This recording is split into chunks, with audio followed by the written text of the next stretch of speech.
I made a lot of doll houses when I was a kid, found materials and Barbie houses. And one memorable attempt at making, after a visit to Philadelphia, a model of the Betsy Ross house out of aluminum foil and bubble gum. And at which point my dad said, "Oh, she's an architect." Also very excited that somebody in his family, because he's a Pittsburgh boy, would end up going to Carnegie Mellon, which was his fantasy. So that was kind of my path. My freshman class, there were maybe 20% of us were women. And I got a lot of classes out of the way that I didn't need to try and book up with other architecture classes, but I also met people that were not architects that made being a college student a lot more well-rounded than some of my colleagues. Soon after school, I moved to DC and worked for a really great firm in Northern Virginia.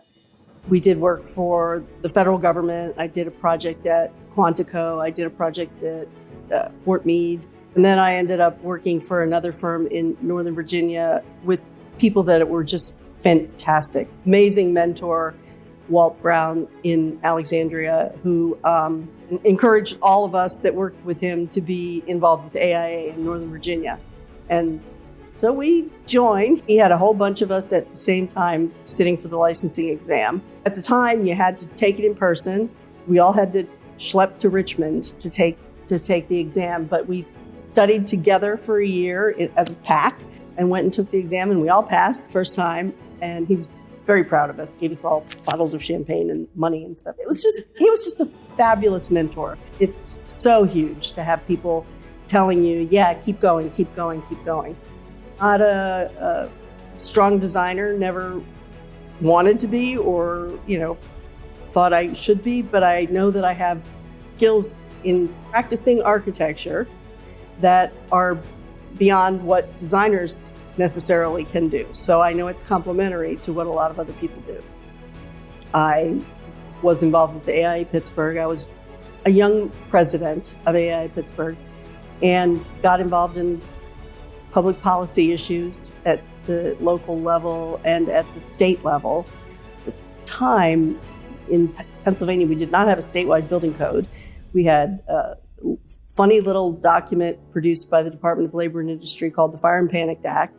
AIA had been advocating for years for a statewide building code to be using the international codes. But it got to a point, I think, where the federal government and FEMA were really looking to penalize states that did not have a good building code in place. What we found quickly, because there's always lots of hot feelings about building codes, believe it or not, that every single session of the legislature, there were a million proposals coming in to amend this, take this out, change that, make this weaker. AIA Pennsylvania put together a coalition of builders, engineers, contractors, local government people, architects, to craft a policy that created the Review and Advisory Council that we have now, to have even balance among the parties that are most impacted, most liable for code adoption and development. Basically the job was to review all these proposals coming in from all over the state and make recommendations to the legislature on what should get adopted as part of the code. So I got dragged into legislative stuff, Pennsylvania monitoring legislation, government affairs at the state level. Citing, for example, when the building code got passed, to get a pen card from the governor's office, for a couple pieces of legislation that I worked on and was able to get be involved in recognition from the governor's office at that point, and sort of became known as being the code queen. I ended up working for the Department of Environmental Protection as the director of the Green Government Council, which was the state sustainability office.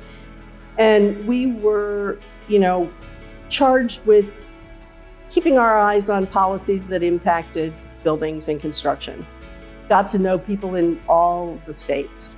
It was also a great job. I feel very lucky that I've had the career that I've had because I've met so many fantastic people that are so passionate about what we do. Then I ended up working, different things in between, and ended up with the position that I'm in currently, which is a fellow with an organization called Energy Solutions based in Oakland, California. And we write building codes and do all sorts of public policy related to energy. I think that it's always a good idea to keep yourself open to winds of fate and see what comes your way and do what's fun. If it's not fun, don't keep doing it. There are a lot of ways to be successful as an architect, and they don't all involve sitting behind a computer, or in my case, it was a drawing board, which, by the way, I loved drawing. I loved practicing architecture. Pick out leadership positions. You don't think you deserve them. You don't think you're qualified for them, but we need you. We need you involved in these things. Your insights as a younger professional are so valuable to those of us who are sort of on the way out the door. You need to take over, and you need to do it early. Mentor on the board said, you can do that. You must do that. And it was great, and I loved every minute of it. And I am grateful again to people who sort of push you along and help you see things about yourself that you might not necessarily see, and believe things about yourself that you might not necessarily believe.